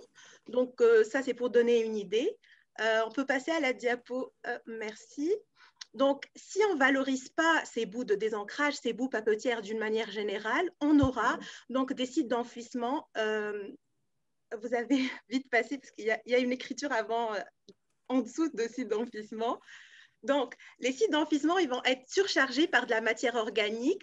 Il y a un risque de pollution du milieu, des réserves en eau et aussi les fortes émissions de gaz à effet de serre. Donc, quand on enfouit de la matière organique, il y aura émission de CO2, N2O et du méthane aussi. Donc, des études récentes comme celle de Faubert en 2017 ou en 2019, ils ont montré que la valorisation en tant qu'amendement pour les sols, elle va en contrepartie à l'enfouissement, ça va favoriser donc la diminution des gaz à effet de serre. Hormis le problème de transport, de stockage que rencontrent les industriels de pâte et papier. Ça, c'est d'un côté. D'un autre côté, donc cette boue, elle est riche en matière organique, en carbone, calcium et magnésium. On pourrait penser, pour nos sols, les sols majoritairement acides, c'est une source donc, ou un agent de chaulage pour améliorer le pH de ces sols tout en apportant une matière organique. Donc, pour cet effet, un guide sur le recyclage des matières résiduelles fertilisantes a été mis en place par le ministère de Développement durable et de lutte contre les changements climatiques, avec toutes les normes qui en découlent par rapport aux amendements calci-magnésiens, aux amendements organiques, mais aussi au compost. Et tout ça, c'est régi par des critères, si vous pouvez appuyer s'il vous plaît. Donc, des critères de qualité environnementale, bien sûr, parce qu'on ne peut pas mettre dans le sol n'importe quoi, il faut s'assurer que cette matière, qu'il n'y a pas de contaminants chimiques et qui reste en dessous des normes. Même chose par rapport aux agents pathogènes, donc la catégorie P, les caractéristiques d'odeur, mais aussi teneur en corps étranger. On appelle ça la classification CPOE. J'ai essayé de vous résumer un peu l'histoire pour raconter une belle histoire cette fin de journée. En fait, la matière organique, elle est vraiment au cœur des plans d'action de la lutte au changement climatique. Quand je dis matière organique ou matière résiduelle fertilisante, je parle de ces boues papetières. Donc, si on valorise les boues au lieu de les enfouir, on va gagner d'un point de vue émission, on va diminuer nos émissions par rapport à l'enfouissement. Mais aussi, je vous invite à voir le schéma à droite. Donc, le sol, c'est celui qui stocke le plus, qui séquestre le plus le carbone dans la biosphère. Donc, en apportant de la matière organique riche en carbone au sol, on va favoriser cette séquestration de CO2 et en fait, en même temps, on améliore aussi la fertilité, les propriétés biophysico-chimiques du sol. D'autres études, qui ne sont pas très nombreuses, ont aussi tenu compte de l'effet de ces amendements sur l'agriculture, sur les cultures annuelles, mais aussi en sylviculture, sur par exemple le peuplier faux-tremble, et ils ont démontré que ça favorisait leur croissance. Donc, Monsieur Kouba, vous pourrez passer s'il vous plaît. Donc, je vais vous parler en fait de deux axes de ma thèse. Le premier, c'est comment on a vu que le compostage pouvait améliorer la fertilité de ces boues. En fait, les boues, elles sont riches en carbone, mais elles manquent d'autres nutriments, comme par exemple l'azote, le phosphore, le potassium. Donc, on a pensé à coupler ces boues avec un autre résidu, les fientes de volaille, et de voir comment le processus de compostage va influencer cette matière. Est-ce que ça sera plus riche en humus? Est-ce qu'il y aura moins de contaminants s'il y a déjà des contaminants? Donc, s'il vous plaît, passez à la diapo suivante.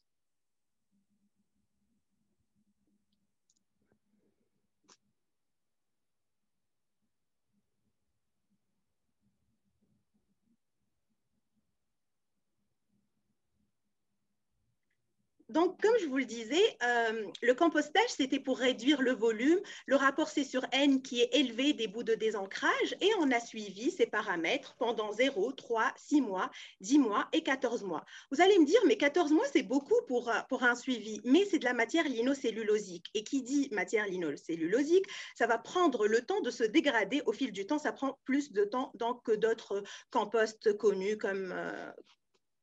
Donc, nous avons suivi les paramètres suivants, les fibres, les substances humiques, les polychlorobiphéniles, c'est des contaminants donc organiques. Et on peut passer aussi à... Et nous avons donc réalisé la caractérisation pour voir si ce compost qu'on a fabriqué répond aux normes environnementales québécoises. Est-ce qu'on ne dépasse pas les normes par rapport donc, à la classification BNQ 0419-090? Nous avons aussi, donc, qu'est-ce qu'on a fait? C'est on voulait intégrer des analyses donc, de caractérisation avancée comme le FTIR ou encore la thermographie gravimétrique. Donc, s'il vous plaît, mettre la deuxième image pour voir est-ce que nos analyses quantitatives est-ce que nos résultats semi-quantitatifs vont être validés par des analyses quantitatives. Donc, et d'habitude, au laboratoire de biomatériaux, on utilise la thermographie, gravimétrie, donc la TGA et l'FTIR pour caractériser des biomatériaux. La nouveauté, c'est qu'on a utilisé donc la méthode DRIFT, cette fois pour caractériser de la matière organique, qui est plus hétérogène. Donc, ça, c'est une nouveauté, c'est la première fois que ça se fait. Passons maintenant donc, au chapitre. Moi, je dirais c'est mon préféré. Ce chapitre, en fait, ce qu'on a fait, c'est qu'on a pris des bouts papetières, on les a mélangés avec d'autres résidus alcalins et on les a granulés. Vous allez voir l'effet donc de ces granules, de ce mélange, sur les propriétés d'un côté du sol, mais aussi sur les émissions de gaz à effet de serre. Donc, si vous êtes intéressé, vous pouvez donc voir l'article qui a été publié dans Waste and Biomass Valorization. Donc, un peu comme en cuisine, il faut préparer ces ingrédients. Donc, on a utilisé les boues mixtes parce qu'elles sont riches en nitrogène, en azote. Les boues de désancrage, vous le savez, elles sont riches en carbone. Les centres en phosphore et en potassium. Et le compost qui contient du calcium et du magnésium.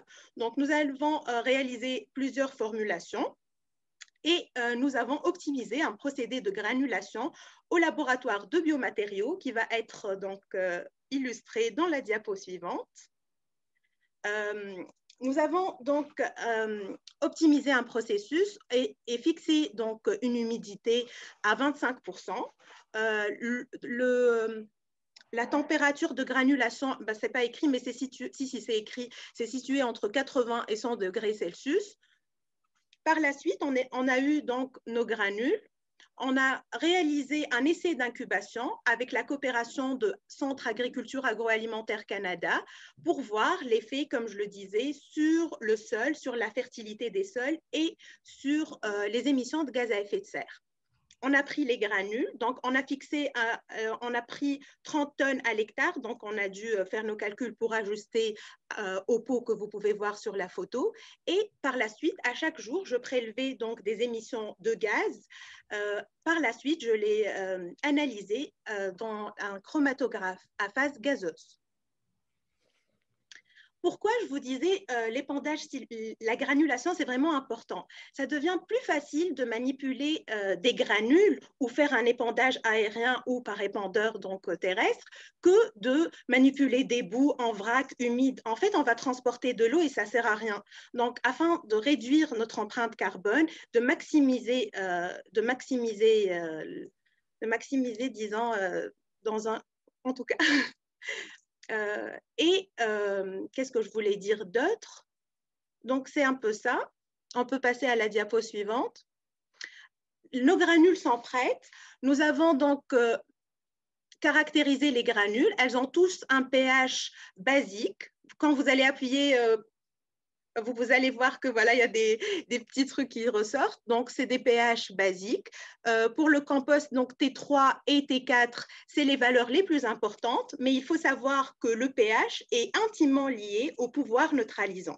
Le pouvoir neutralisant d'un amendement organique, c'est comme sa carte d'identité qui vient dire plus il est élevé, plus il va choler, il va amender le pH du sol d'une manière plus intéressante. Nous avons aussi donc caractérisé le carbone. Ils sont, comme je le dis, très riches en carbone et a fait des analyses pour les métaux lourds. Donc, vous avez juste à appuyer encore une fois. Très bien. Donc, par rapport à la concentration en métaux lourds, on voit qu'on reste en dessous des normes les plus strictes. Donc, comme la catégorie c'est 1, donc on a vraiment produit des granules fertilisantes qui ont un bon pouvoir fertilisant et neutralisant, mais il n'y a pas de risque donc de contamination du sol.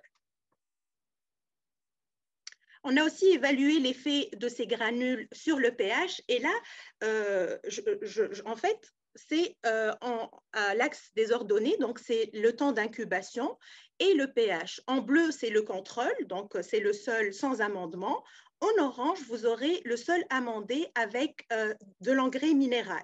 Et tous les autres en rouge, là, le carré, c'est mes traitements organiques. Et en fait, on voit que les amendements organiques, ils vont venir améliorer le pH du sol d'une manière continue, même après 56 jours, alors que l'orange, vous voyez, après 56 jours, ça diminue. Les engrais organiques, ils vont venir, donc ça va durer dans le temps. Et en fait, j'aime ça donner l'exemple que les engrais organiques, contrairement aux engrais minéraux, ils vont venir nourrir le sol et les cultures d'une manière continue.